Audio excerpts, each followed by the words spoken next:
بسم اللہ الرحمن الرحیم۔ نبی کریم رؤوف الرحیم صلی اللہ علیہ وآلہ وسلم پر یہ چھٹی نماز بھی فرض تھی۔ ہمارے اوپر 5 نمازیں فرض۔ نبی کریم علیہ الصلوۃ والسلام پر تہجد بھی فرض تھی، اور پھر اس کا وقت بھی زیادہ ہوتا تھا۔ قرآن مجید کی بھی کثرت سے اس میں تلاوت ہوتی۔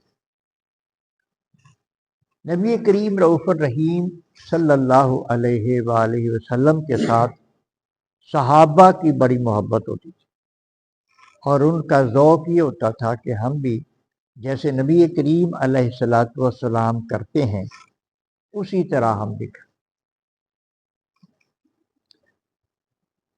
تہجد کی تو اجازت تھی، صحابہ کرام ایک اور کام بھی کرنے لگے۔ نبی کریم رؤوف الرحیم صلی اللہ علیہ وآلہ وسلم وصال کے روزے رکھتے تھے۔ وصال کا روزہ اس طرح ہوتا ہے کہ کتنے دن افطار کیے بغیر روزے سے یہ نبی کریم علیہ السلام اس طرح کبھی کر لیتے تھے۔ آپ کی طرف دیکھ کر صحابہ کرام نے بھی یہ کام شروع کر دیا۔ صحابہ کرام کمزور پڑ گئے، رنگ زرد ہو گئے۔ ایک دن نبی کریم علیہ الصلوۃ والسلام نے ان سے پوچھا کہ تمہیں کیا ہو گیا؟ تو آپ نے جب یہ سوال کیا تو صحابہ نے کہا یا رسول اللہ ہم وصال کے روزے رکھتے ہیں۔ آپ نے فرمایا تمہیں کس نے کہا ہے کہ وصال کے روزے رکھو؟ عرض کیا یا رسول اللہ آپ جو رکھتے ہیں۔ تو نبی کریم علیہ الصلوۃ والسلام نے ارشاد فرمایا ایکم مثلی، تم میں سے میری مثل کون ہے؟ مجھ جیسا کون ہے تم میں سے؟ یہ حدیث کے الفاظ ہیں۔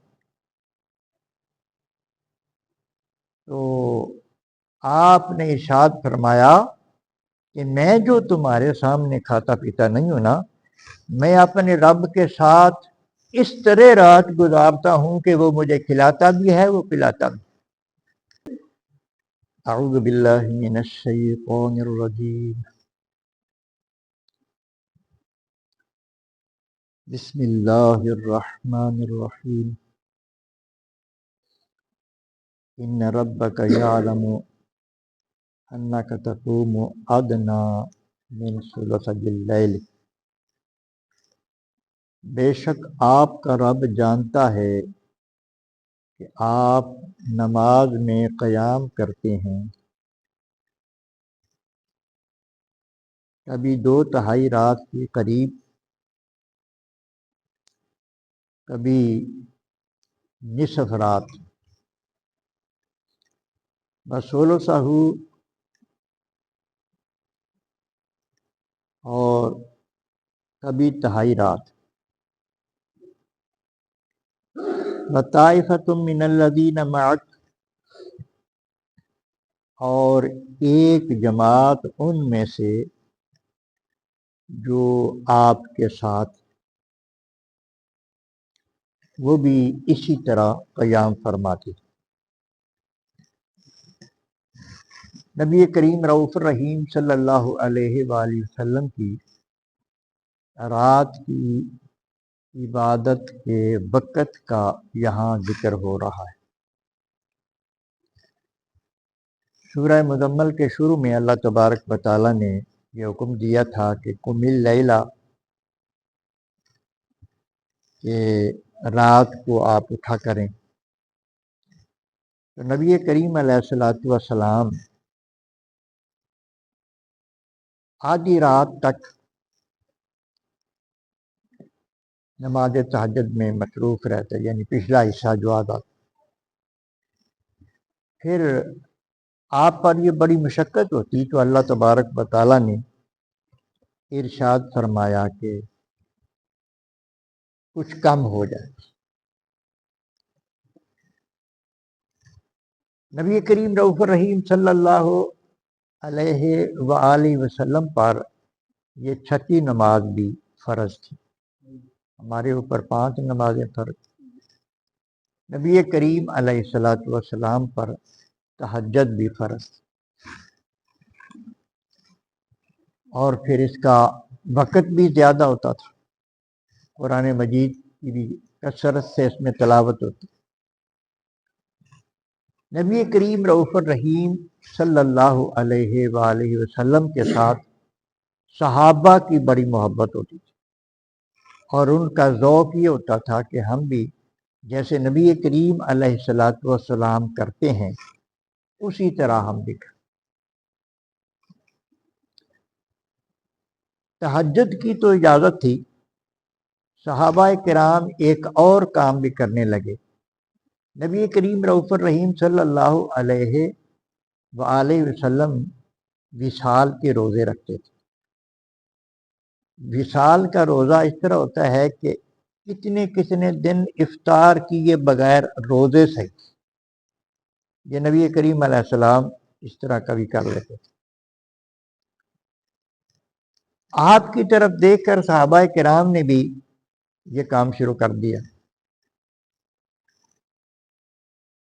صحابہ کرام کمزور پڑ گئے، رنگ زرد ہو گئے۔ ایک دن نبی کریم علیہ الصلوۃ والسلام نے ان سے پوچھا کہ تمہیں کیا ہو گیا؟ تو آپ نے جب یہ سوال کیا تو صحابہ نے کہا یا رسول اللہ ہم وصال کے روزے رکھتے ہیں۔ آپ نے فرمایا تمہیں کس نے کہا ہے کہ وصال کے روزے رکھو؟